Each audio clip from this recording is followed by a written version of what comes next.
All right, I think we'll get started here this morning. I want to welcome everybody for joining our webinar series today.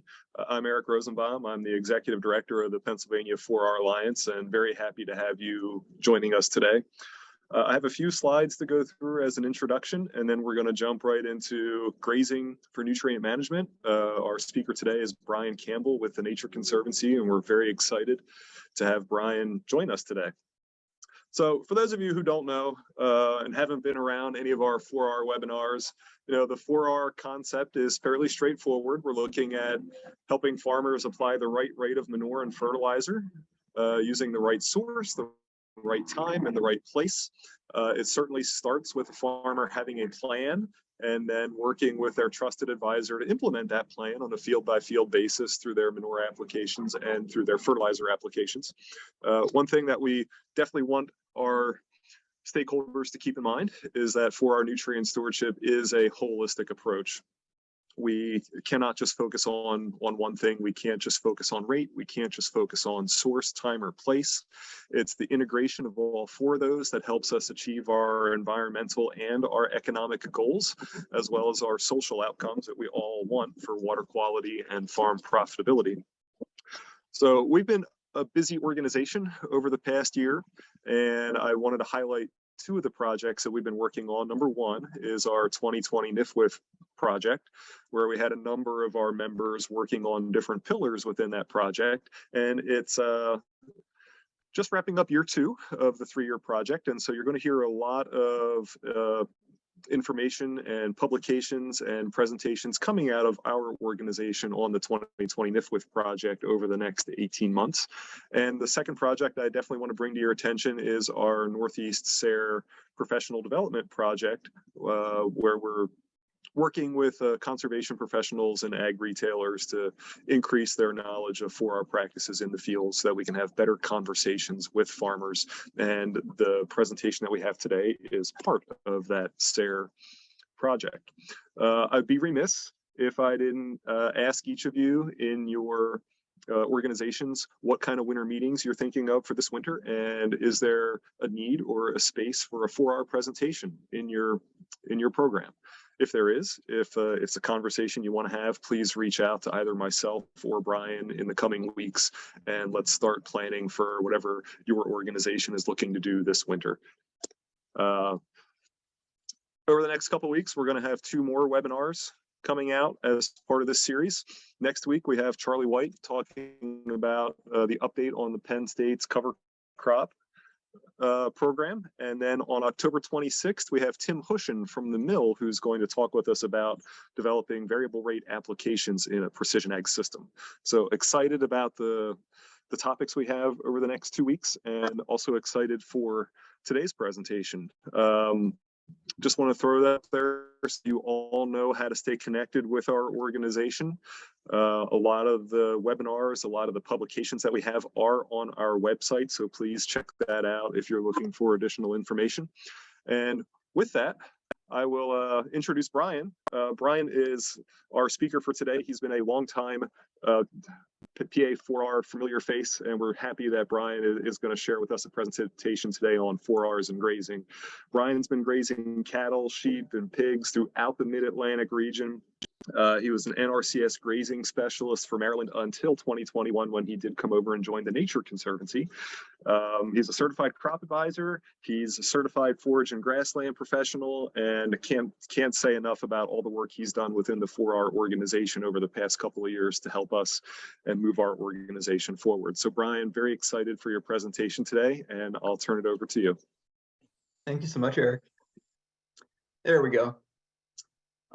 Hopefully you all are seeing that. I'm excited to talk about grazing for nutrient management, but decided to extend the topic a little and get into a few more places where nutrient flows happen on pasture. I'm going to turn my video off so I can look at the screen from the right angle. But also want to mention that Northeast SARE made this webinar series possible, and to thank them for their support of the Pennsylvania 4R Alliance. And that last picture, you can see some retired horses being kept in by a single strand of wire. I don't trust horses very much, but grazing management is possible with all species and with not too much infrastructure depending on how well trained the livestock are, to temporary fence and other grazing management measures we use.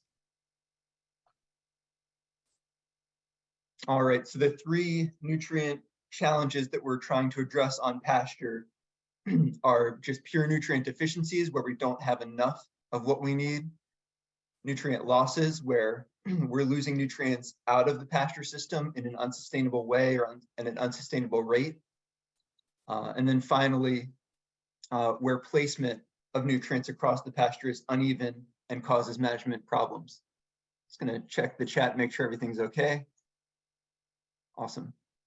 And Eric mentioned certification. For those of you that are interested in continuing education credits for this training, I'll put a link in the chat at the end for those of you that need to sign in. There's going to be an online form that'll make that easy. But thank you, Eric, for reminding me about that. So we've got our 3 nutrient problems on pasture, and this picture kind of shows all 3 problems at work. Hopefully no one recognizes this farm, but you can see these grazing terracettes, or these what are essentially livestock trails along the slope of the hill, and those trails go all the way up of that hill. I can guarantee at the very least that our most important nutrient, water, is deficient on the bare ground that you can see there. And those extremely long livestock trails mean cattle are harvesting grass on one end of the field and often depositing those harvested nutrients via urine and dung at their feeding area that you can see out in the distance. So nutrient distribution is going poorly. Those nutrients are being harvested in one place and being deposited and accumulated in another place. And then finally, without a thick stand of grass to hold on to waterborne or soil-borne nutrients, the losses from this pasture are going to be huge. You can imagine the amount of runoff that's happening off this field.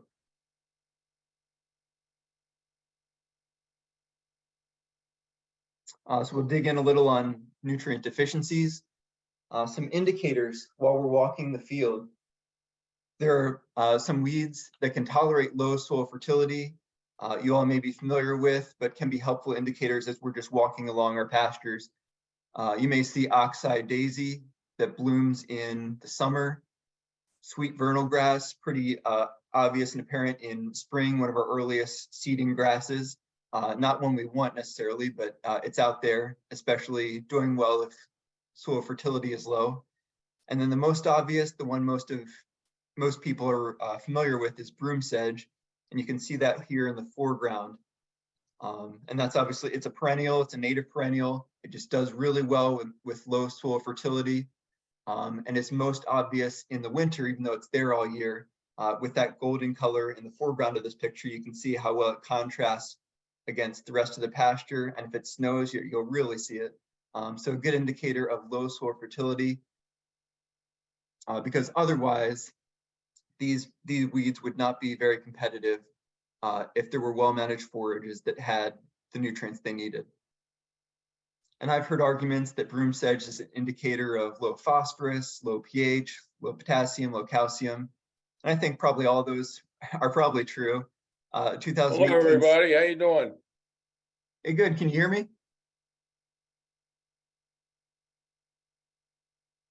All right. So all those might be true, but a 2018 study found that phosphorus fertilization or liming were both effective against broom sedge spread. But the combination of lime and phosphorus were the best treatment, primarily by making desirable forages more competitive.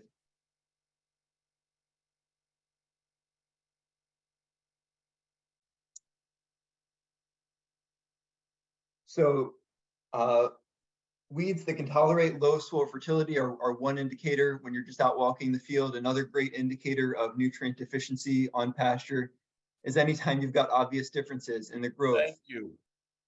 Around dung and urine spots. You've got a clear nutrient deficiency. So the dung and urine spots, you've got an influx of nutrients and moisture to that one spot, and the rest of the field is lacking those nutrients. So you've got a bunch of growth in those spots and not much happening elsewhere. You can see how important it would be to fertilize this whole field. Would definitely help grow much more feed. A technology-based indicator, soil testing, is probably one of our more important options. Pasture fertilization should absolutely be driven by soil test recommendations. At least every 3 years, we should be sending in a soil sample for analysis for each field or each area that's being managed separately. Samples are made up of at least 13 cores according to Penn State. I always just keep 15 in my head as a good round number, but at least 15 subsamples. And in pasture, those cores or subsamples should be taken at 3 to 4 inches deep. If you're running into poor yields or livestock health problems, it can be helpful to get more detailed soil and plant tissue analyses that include micronutrients.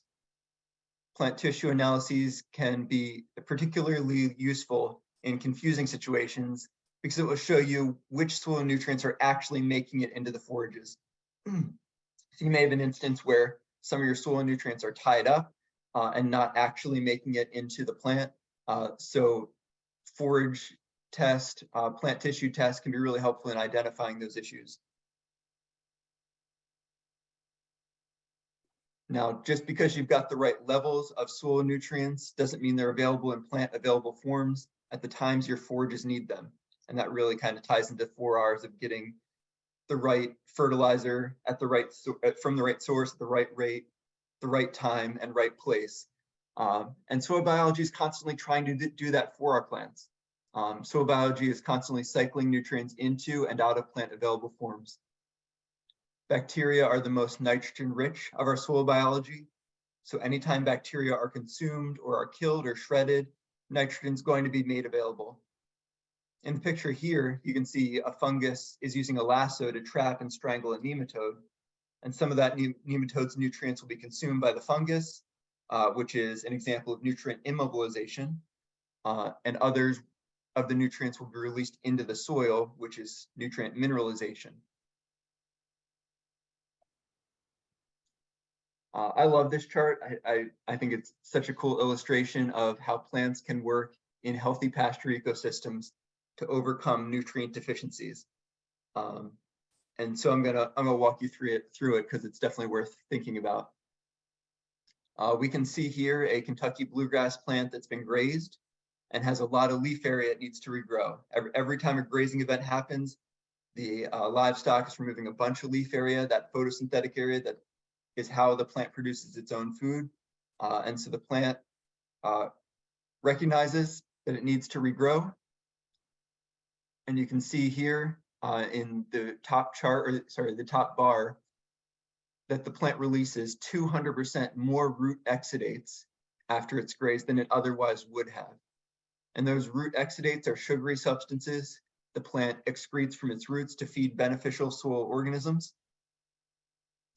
And in bar number 2, you can see those exudates cause a burst in bacterial growth, 90% more microbial biomass than there otherwise would have been. Those bacteria are then eaten and spread by predators who do not need nearly as much nitrogen in their bodies as the bacteria contain. So there's an increase in plant available nitrogen. And you can see that in the second to last bar, an additional 80% of nitrogen mineralization happening as a result of the plant feeding carbon to the system.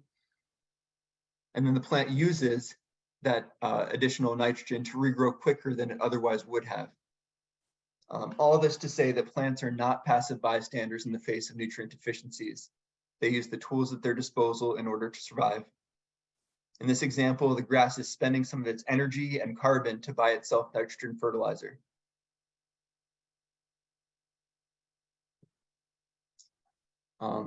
However, addressing nutrient deficiencies to maximize forage production, not just for plant survival, requires us to do some fertilization and liming. Liming can make nutrients more plant available, provide a more desirable growing environment for forages, adds calcium to the soil, and if we use dolomitic limestone, provides an opportunity to do some magnesium fertilization as well. Most of our forage crops perform best at a pH of 5.8 to 6.5, with alfalfa being a notable exception, requiring a pH of at least 6.5 for high yields.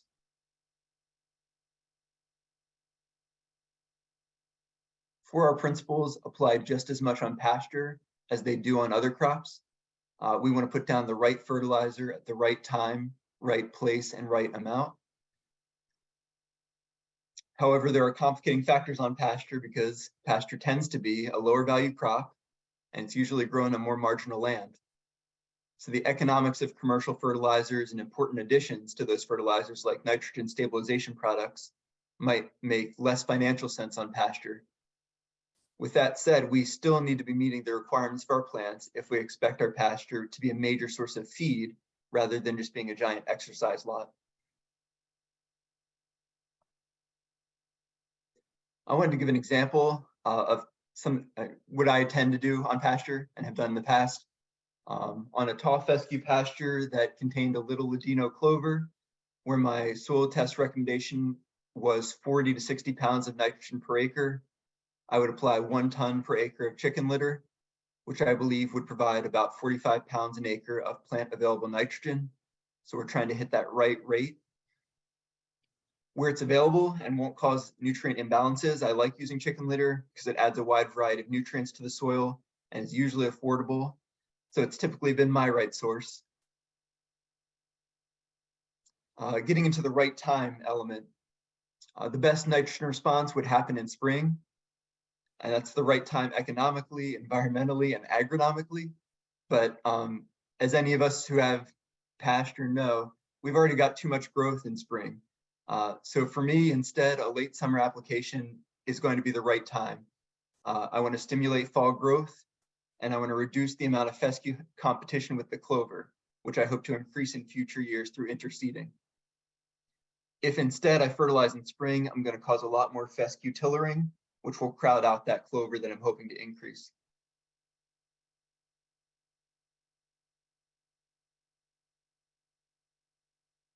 Anytime we're using manures, compost, or biosolids as fertilizer, we need to know as much as possible about their nutrient composition through manure analysis in order to make wise decisions about application rates, so we're not causing major nutrient imbalances in the soil. Additionally, as unfun as it is and sounds, for manure spreading, calibration of spreaders is very important to apply the correct rates. So, and that means putting down a big tarp and collecting manure and seeing what's actually going out into the soil when you're spreading. So it's important to do so you're not applying at completely incorrect rates. On perennial pasture, we're often limited to surface broadcasting of fertilizers because we don't want to disturb that sod and because there are usually rocks and tree roots in the soil that would damage injection equipment. So right place on pasture tends to be surface application, ideally with some nitrogen stabilization products added.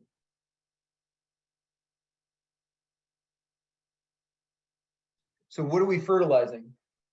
Mixed forages can make it challenging to fertilize any species well. That's why it's important to plant complementary forages that can be managed well together, and why it's important to target management based on the needs of your 1, maybe 2 most desired forages.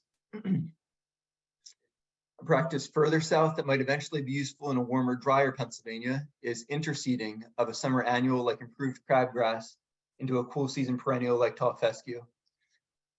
And I've been on plenty of mid-Atlantic pastures with Bermuda grass mixed into the fescue, like pictured here, where the Bermuda is dormant and would not respond well to fertilization.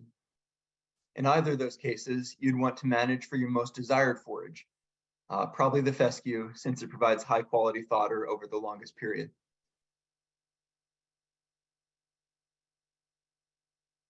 An alternative to nitrogen fertilization is interseeding of legumes into the pasture, which will produce their own nitrogen, including some to share with nearby plants. Nitrogen fixing bacteria in the legumes shut down production if there's plenty of nitrogen around. So it's important not to do much or any nitrogen fertilization if legumes make up at least 1/4 of your stand. You don't want to deactivate that nitrogen fixation that they would otherwise do on their own.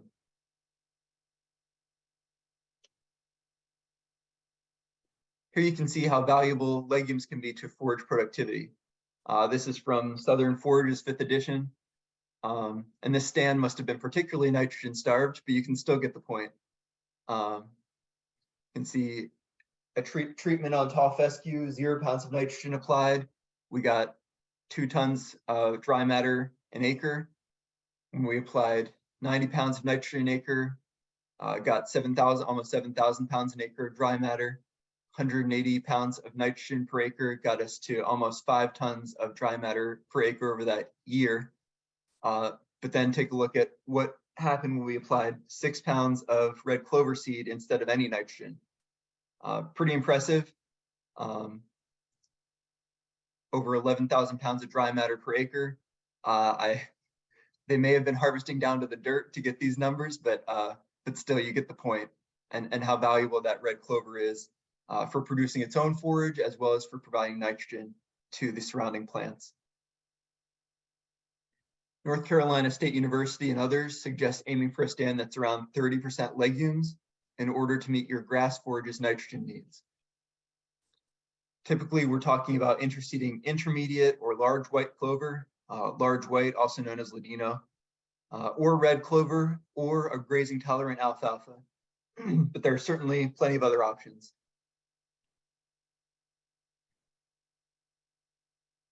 Our next 2 sections are a little shorter. Let's get into nutrient losses on pasture. Erosion, just a pure loss of soil, pure loss of the soil's nutrient content and the biology that cycles those nutrients into plant available forms. It's a devastating loss of fertility. In my opinion, erosion should be the most urgent focus in our fertility programs. We can't afford to be losing the topsoil and all the nutrients it contains, as well as all the other good things that are happening there. In addition to losing soil-borne nutrients through erosion, we also lose waterborne nutrients through runoff. Not to mention that most essential nutrient, water. If it's running off, precipitation and the nutrients it's carrying are not infiltrating and moving into the soil. In the table here, you can see the relation of forage density and ground cover to soil loss and water loss. If we've got a decent pasture, we're not losing too much soil.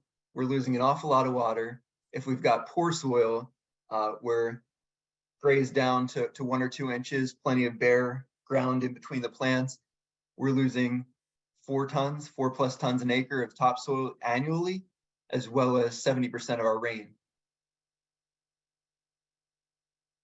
In addition to showing the value of a dense, vigorous pasture, the table here makes the case for well-sited concentration areas.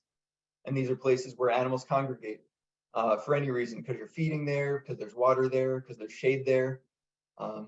Concentration areas should be high and dry, ideally, and have plenty of pasture downslope to filter out and make use of the excess nutrients that drain off of that concentration area. Since we're on the subject of reducing erosion and runoff, adhering to start grazing and stop grazing heights for your primary forage is essential, and is my #1 pasture management rule. What I'm talking about here are recommended heights for any primary forage that you can think of when to start grazing. So this is where digestibility meets productivity. So the plant is pretty digestible still, but there's a lot of it. So that's the start grazing height, and our stop grazing height is that minimum residue we want to keep on the soil. And just as an example, for cool season grasses like orchard grass and tall fescue, starting grazing at 10 inches and stopping at 4 inches is ideal. For our native warm season grasses like big blue stem or switchgrass, it's best to start grazing at 20 inches and stop at 10. If we're talking about pigs, pigs are kind of a different animal. They're not grazing uniformly, or even really, grazing uniformly, or really grazing things down well. For pigs, I'd recommend whenever you've got 20% bare soil or 20% disturbed soil to move those animals on. But in any case, the point's still clear. We need to be leaving a minimum residue. In addition to holding on to soil, nutrients, and water, maintaining that minimum level of soil cover also results in healthier forages that compete better against weeds and make better use of fertilizers. I guess something to be aware of is waiting for a paddock to recover back to its start grazing height will vary through the year. It may only take a few weeks in spring to get from that 4 inches back to 10 inches, but it might be 6 months in winter or during a drought. And that's why I think it's such a great tool, because no matter what weather happens, no matter what the conditions out there, you've got this guideline to follow. My pasture is going to be most productive, most vigorous, most healthy if I start grazing at X and stop grazing at X, and then how to manage. Another point on reducing nutrient losses from erosion and runoff is that if none of your pastures are ready to regraze, so nothing's regrown back to your start grazing height, it's better to place your animals in a feeding area or small sacrifice lot and feed hay, rather than destroy the long-term productivity of your pasture. You can see pictured here, the entire pasture is grazed down to the dirt, probably has about 30% soil cover, and is losing the vast majority of water and nutrients that are deposited on it. I'd much rather take a small portion, whatever it is, quarter acre, something much smaller, put the animals in there and feed them, than not have this produce much feed next year or next growing season, because it's been kind of decimated.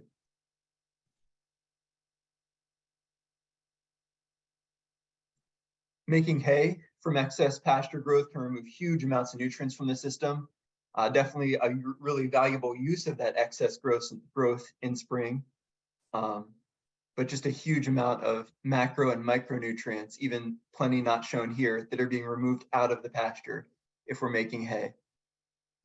Whether that hay is sold or if it's not fed out on the pasture, those exported nutrients will have to be replaced somehow.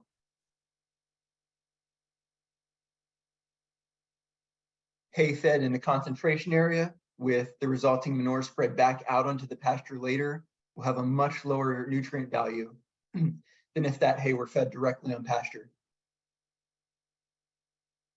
And you all know your fertilizer costs better than I will, but it makes sense to calculate the fertilizer value of the hay you're selling or using off farm. Some back of the envelope calculations. It might be helpful to know, if you're getting $150 a ton for your grass hay, that each ton contains $50 of macro and micronutrients. It may change the economics for you to know that, let alone the labor, the shipping, time cost, fuel cost of making that hay.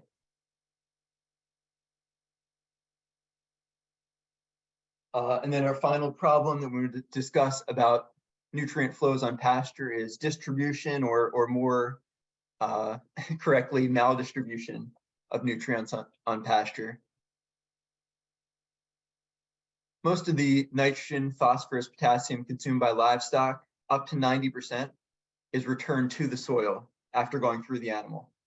So animals have an enormous potential to move those nutrients around the pasture. They're consuming them, they're walking away, and they're depositing them somewhere else. Something else to be aware of is that our immobile nutrients, specifically nitrogen and potassium, are mostly excreted in urine, while most of our phosphorus, calcium, magnesium are excreted in manure. So there's a huge potential for nutrient segregation, not just a bunch of nutrients here, a bunch of nutrients there. We've got a bunch of nitrogen here, a bunch of phosphorus there. So things to keep in mind, and why grazing management can be so important. Pictured here, you can see a bathroom break. Nitrogen in that single urine spot can be equivalent to up to 1,000 pounds of nitrogen per acre in that single spot. You can imagine that's a huge shock to the soil ecosystem.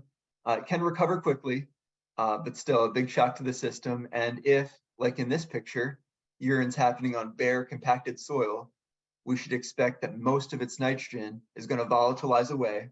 And on a hot day, probably most of the water is going to go away as well. So now let's talk about manure. Phosphorus sticks around in the soil, and because animals spend much of their time in concentration areas such as sacrifice lots and around waterers and in feeding spaces, phosphorus from manure gets concentrated there in excessive levels. while much of the remaining pasture might be phosphorus deficient. This distribution problem can be reduced through rotational grazing, and I'll talk a little bit about that in a second, but wanted to talk about this image first. In blue, you can see high levels of phosphorus accumulation around the working facilities, which are in the center of the colored pastures. And this farm actually changed its grazing management 20 years ago to rotate cattle frequently to better distribute their manure, although some spots are still used as winter feeding areas. So even with improved grazing management, just the decades prior caused elevated phosphorus in these spaces, and that elevated phosphorus is remaining to be an issue for a long, long time. You can see those dark blue spots still exist on this operation 20 years after changing grazing management. But that does not mean we can't do anything, or that it's not worth trying to improve nutrient distribution through improved grazing management. And I think this table kind of makes that case about using grazing management to improve manure distribution. If in a continuous grazing system where the cows have free rein, it can take 27 years to get 1 cow pie per square yard. If we change that to moving the animals around every 2 weeks in a different section of the pasture, we're getting down to 8 years to get 1 cow pie per square yard. If we're moving every 2 days, only 2 years, and then probably diminishing returns as we get to daily or twice daily moves or 3 times daily moves. But still, the case is pretty clear. We're going to get much, much better manure and nutrient distribution, urine as well, if we're moving the animals around, forcing them to be in one space and then going on to the next space, not letting them have free rein of the whole pasture. Here's a graphic some of you have probably seen showing a similar idea. Each dot is a cow pie, and you can see much better distribution in both weekly and daily grazing rotations compared to that center image when cattle have free rein across the entire pasture, which is continuous grazing.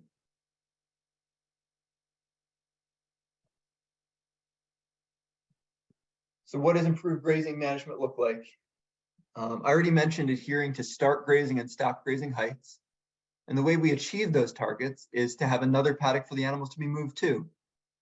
Improved grazing management means more and smaller paddocks where animals spend less time. This distributes animals better across the landscape and gives paddocks more time to recover. Splitting this 25-acre field 6 ways wasn't a big effort. Didn't take too much time. And no matter where they were in the rotation, the animals had access back to that central water. And that may be something worth mentioning. Where you place your pasture infrastructure can make a huge difference on your ability to do ideal grazing management.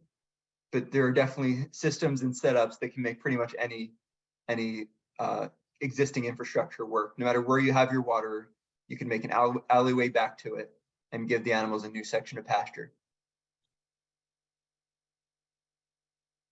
I guess the one thing to remember is you don't have to go crazy to improve your grazing.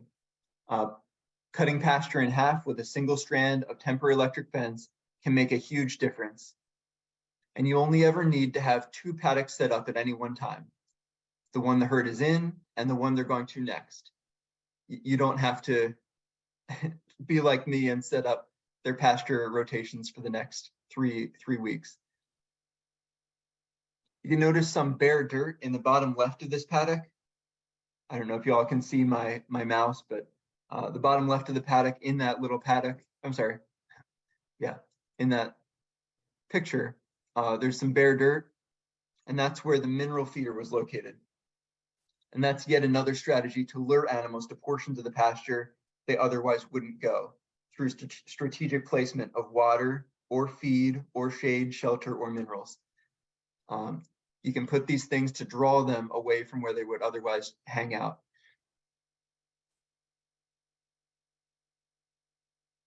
Moving on to hay. Oftentimes, hay is fed in the same places year after year, creating new concentration areas or exacerbating problems in existing ones. We already established that hay contains gigantic amounts of nutrients and it offers really large fertilizer value. And those nutrients often, a lot of them don't leave the feeding area.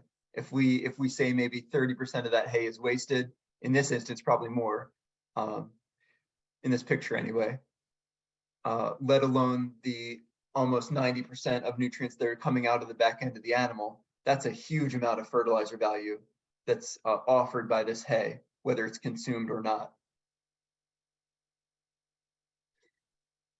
So rather than feeding in concentration areas or the same places year after year, rotationally feeding hay on the poorer parts of your pasture can offer a lot of fertilizer value to the soil there. Bale grazing is an exciting option for distributing hay nutrients on pasture. In the winter, pasture is often too wet to get out there to unroll hay in a new area daily, which is ideal. Instead of destroying feeding areas over the winter, like pictured on the left, Dr. Greg Hallich has been making bale grazing work for our region, which I wouldn't have believed it could have, but he's been making it work and proving that it works even in wet mid-Atlantic winters. Now in the far north, ranchers can stage all their hay bales for the entire winter out on pasture many months in advance with minimal spoilage. And sometimes they'll never even bring the bales in for storage in the first place. They'll just leave them out there at harvest. But we have moisture, we've got spoilage. So in the mid-Atlantic, Dr. Hallich suggests before wet winter weather arrives, placing only 1/3 of your bales to be grazed on pasture out there, and only at a rate of 4 to 5 bales per acre. This results in little spoilage and little pasture damage around those feeding spots. If you do get some bare ground there, it's nice. It gives you a nice opportunity to reseed by hand, just throw down some clover. And pictured on the right, you can see a picture from Dr. Hallich, where temporary fence is used to give cattle access to 1 bale at a time, and portable hay rings can be rolled from 1 bale to the next in order to decrease waste during feeding. I think that this provides a huge opportunity for us to be out there feeding on pasture, getting those nutrients, not confined and accumulated in concentration areas, but put on the poorer parts of our pasture. So some conclusions, takeaways. We want to maintain dense forages at recommended heights.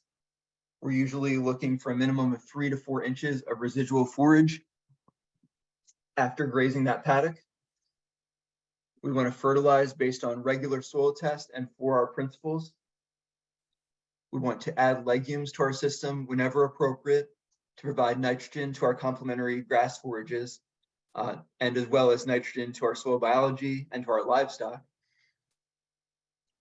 We want to rotate grazing to distribute animal impacts, whether that's defoliation, traffic, dung, urine. We want those things to be well distributed across the pasture. And then finally, we want to place concentration in feeding areas wisely, which typically means somewhere high and dry, so that excess nutrients can drain away into dense pasture, and that dense pasture can make use of those nutrients. One last thought. If you don't have vigorous forages, you don't have anything worth fertilizing.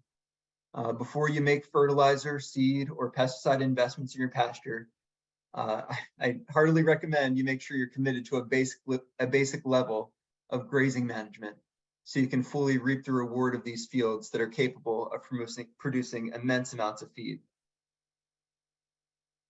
Again, thank you to Sarah for letting us hold these fall webinar series, and be more than happy to answer any questions, and I'll check out the chat.